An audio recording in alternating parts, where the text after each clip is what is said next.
Welcome to India's most affordable plug-in hybrid yet. You are looking at the MG Hector Tomahawk. And let me tell you at the outset that today MG has launched not just the Tomahawk plug-in hybrid, but also the Tomahawk battery electric vehicle.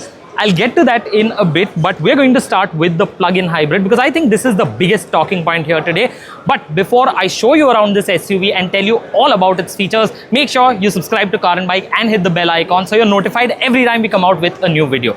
Now come with me, I want to show you the face of the Hector Tomahawk plug-in hybrid. This has a different identity compared to the battery electric vehicle, and I much prefer the look of the plug-in hybrid because it has this gloss black honeycomb style grille, which I think adds some much needed texture to the face of the SUV. In the battery electric version, you don't have this, and the treatment of the front bumper is also different. It has this nice fanged bull bar sort of element that's been incorporated. What I also like is what you see in the headlight cluster. These LED headlights are nestled between these two eyebrow-like LED daytime running lights. I think it's a fantastic styling touch. And the other thing you will notice is that the large MG logo is illuminated. I know a lot of you don't like illuminated logos, but what's your view of how it looks on this SUV? Let me know in the comments. I much like how this appears. And there's another interesting detail. Come here. You see this? It's actually an air channel that's built into the front bumper, so you can actually see the front tire through here. So I think the Tomahawk plug-in hybrid has a really strong identity when it comes to the face, but when you look at it from other angles, that's where the Hector link becomes apparent. The Hector Tomahawk is over 4.7 meters long, over 1.8 meters wide, and over 1.7 meters tall. The wheelbase is 2,810 millimeters. So the wheelbase is pretty long, but I think it's in profile that you can tell that this does belong to the Hector family. And it is perhaps when you come to the back of the Hector Tomahawk that you realize that this looks a little dated when you view it from the rear three quarters and when you just look at the tailgate. I don't like how MG has put so many badges on this tailgate. There's Hector Tomahawk on the left side, then there's plug-in hybrid on the right, and ADAS once again. I feel it's overkill. Since I'm here, let me also show you that Hector Tomahawk has a powered tailgate. But of course, it has 3 rows of seats. Right now, you can see 50% of the third row is folded down. So you have a good amount of space for when you need to carry longer items. If you fold this down, you'll have a pretty substantial boot. But with the third row in place, I think boot space will be rather limited. You will only have room to place a few soft bags over here. Step inside the Hector Tomahawk plug-in hybrid and it will feel familiar if you've been in an MG Windsor before. And I say that because physical controls have been kept to a bare minimum, though you will welcome the fact that climate control switches are all actually physical buttons, physical controls, so you won't be fumbling with this while you're driving. What you will struggle with is finding seat ventilation because there's no dedicated seat ventilation button. You'll have to access it through the menu. I think this is so unnecessary. MG could have just provided a button and made it so much easier. Just like in all other cars, it would feel so much more natural to use. Since I've mentioned ventilation, let me tell you, seat ventilation is present in the front 2 seats, which are also powered. The driver's seat has 6-way power adjust and it has a memory function as well. The front passenger seat has 4-way power adjust and the seat itself is quite comfortable. Let me also talk about the materials that have been used because there's a mix in here. There's a lot of soft touch material, so you will find a lot of it on the floating center console. Yes, this is a floating center console because there is space to store items beneath it. And there are other parts of the cabin, especially portions of the dashboard, the door cards, which are finished in this soft touch material. But there are hard plastics to be found if you look closely. And the feel of the steering wheel, I don't know why, is quite hard and not quite as nice to grip. It feels a little bit like it's hard plastic and not leatherette. And the steering wheel also has these 2 scroll wheel type switches along with physical buttons. Thankfully, no touch capacitive business going on here. Your drive mode selector is a stalk. The left stalk helps you choose between park, reverse, neutral, drive, and on the right you have your headlight and wiper controls. Right in front of me is an 8.8-inch digital driver's display, and here is this massive 15.6-inch central touchscreen system loads of functions, lots of in-vehicle functions are integrated into this. And let's take a closer look at the 360-degree camera quality. Honestly, I think for a vehicle costing as much as the Hector Tomahawk does, this is average at best. We've seen much more affordable vehicles with far better camera quality. I think MG could have done a much better job with this. But otherwise, the screen feels reasonably smooth to use. Nothing that you can complain about. Perhaps the size may be a little bit distracting. It might be in the line of sight for shorter drivers. But you don't have to worry because you have a good range of adjustment on the driver's seat. You can have it really high up like I do right now. And with this, I can actually see the bonnet. Let me talk about some other features inside this SUV. You get a 10-speaker infinity sound system. You have ambient lighting. And there are loads of other features which I will cover in the comments. Make sure you check that out when you watch the video. Now, let's quickly jump into the second row and see what that's like. As expected from a Hector, the Tomahawk has a spacious second row. As you can see, the driver's seat is right now set for a 5'8" tall driver. I have good amounts of knee room. I'm 5'6", so not very tall, but I have a good amount of knee room, good leg space, good headroom for me. I think somebody who's taller may just find their head fouling with the roof to a certain extent. And it feels pretty airy because there's a lot of glass area and you have this massive panoramic sunroof that stretches all the way to the back of the second row. Back here, for my comfort, I have a large armrest with built-in cup holders.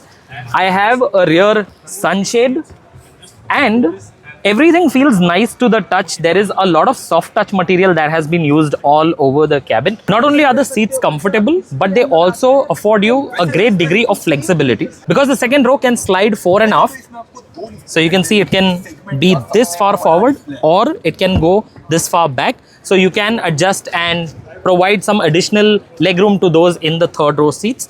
And it also has a recline function. So it reclines to about this level, and as you can see, it's a pretty relaxing angle. I think you can really lay back here and take a nap on a long journey. What I also like is the fact that the AC vents are not down here to cool your kneecaps. They're actually mounted in the roof. The controls are given down here, and you will also see it has not just a USB-C charging port, but a USB-A type charging port as well. I know a lot of people face this problem these days. They don't have C to C cables, so you still need to use a type A cable, and then this will come in pretty handy. And there's some storage space at the base as well. You can keep some knickknacks over there. The floor of the Tomahawk is a little high, but not to the point that it becomes uncomfortable at any point. You're not sitting knees up, at least in the second row. Under thigh support is good enough, and I think you will be able to seat 3 abreast because the floor is flat and the SUV is pretty wide as well. But I'm sure you're curious to know what the third row of the Tomahawk is like, so let's head back there and take a look.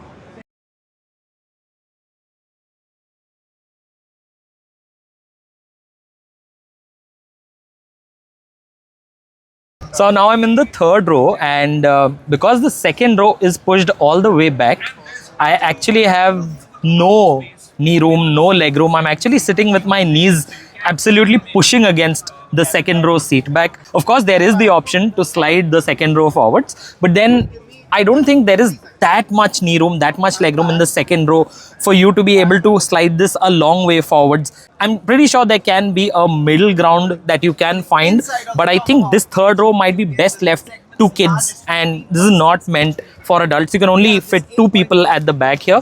When you do, they will be reasonably comfortable because the rear 3/4 glass is big enough and you have roof mounted AC vents as well. I think you should treat the Hector Tomahawk plug-in hybrid as a 5+2, the third row, only for emergencies. No hydraulic struts on a 25 lakh plus SUV, but over here you will see the Tomahawk plug-in hybrid's 1.5 litre Atkinson cycle petrol engine. This on its own doesn't generate a lot of power. From what I understand, it generates only a little over 100 bhp and around 150 Newton meters of torque, which would be grossly underpowered for an SUV of this size. But it is assisted by a potent electric motor. So combined output stands at around 200 brake horsepower. And with that, MG claims the Hector Tomahawk plug-in hybrid will be able to go from 0 to 100 kilometers an hour in around 9 seconds. And efficiency will be a big plus with this engine is what MG claims. MG tells us that when you use this as a petrol vehicle, this will still return an efficiency of anywhere between 22 to 25 kilometers per liter. And of course, when you're driving it as a pure EV using just the battery, the 20.5 kilowatt hour battery, you will have a range of up to 115 kilometers. I expect the real world figure to be substantially lower than that, but at least that option will be present with the Tomahawk plug-in hybrid. You can use it as a petrol car or you can use it as an EV. And of course, the biggest advantage is the range, because the MG says that with a full tank of fuel and a fully charged battery, the Tomahawk plug-in hybrid will have a range of 1,100 kilometers. When you look at the EV, you will realize that it is exactly the same as the plug-in hybrid in terms of its dimensions, in terms of its interior, in terms of the features. Everything appears to be exactly the same. What is different is the face. The EV has a largely sealed off front end. It has an air intake with chrome dots all over it, and on top the headlights are linked by this gloss black trim piece with a chrome moustache, you can call it, on the nose of the SUV, which is why I said I like the plug-in hybrids look more than I like the battery electric vehicles. And let me talk about the powertrain of the Tomahawk EV. This one has a 69.2 kilowatt hour LFP battery, and that is paired to a 201 bhp electric motor which drives the front wheels. Peak torque stands at 310 Newton meters. MG says that this will do 0 to 100 kilometers an hour in under 10 seconds, close to 8 seconds is what MG claims, and the top speed I understand is around 160 kilometers per hour. But I know what you're thinking, you want to know what the range is like. So on a full charge, MG says this will have a range of up to 517 kilometers. That is the certified range figure. So the real world range should be closer to around 400 kilometers, which would still be impressive for a vehicle as big and as heavy as the Tomahawk EV. And when it comes to charging, it can accept up to 90 kilowatts of DC fast charging, which MG says will help take the battery from 20% to 80% charge in around 35 minutes. What I think will disappoint some people is the peak AC charging speed, which is limited to 7.4 kilowatt. I think now we need to move on to at least 11 kilowatt AC fast charging for an SUV that costs this much. And since I'm talking about cost, let me tell you about the pricing. The Tomahawk BEV is actually cheaper than the plug-in hybrid. This starts at around 19,69,000 rupees ex-showroom and goes up to around 23.5 lakh rupees. The plug-in hybrid starts at 25,70,000 rupees and goes up to 27,80,000 rupees. These are introductory ex-showroom prices, so they will go up in due course of time. If you take a look at the difference is substantial. The BEV can be had for nearly 6 lakh less compared to the PHEV, and if you compare the top variants, the difference is around 4 lakh rupees, which is still quite high. And the thing is, with the BEV, you will have a running cost advantage right from the beginning. So I'm not sure if it makes sense to pay the premium for the plug-in hybrid vehicle. The only thing it assures you of is that you will not run out of charge anywhere. When you do, you can bank on the petrol engine. With the BEV, you will not be able to do that, but that is a substantial premium to pay. Would you pay it? Do you think the PHEV makes more sense than the BEV? Let me know your thoughts in the comments. Let me know what you think of the look and design of the Tomahawk. What do you think of the features with this SUV? And do you think the plug-in hybrid could genuinely be a rival to something like a Toyota Innova Hi-Cross? Let me know your thoughts in the comments. If you enjoyed watching this video and found it informative, then remember to give us the thumbs up. And if you know somebody who would be interested in knowing about either of the BEV or plug-in hybrid variants of the Tomahawk, then make sure you share this video with them.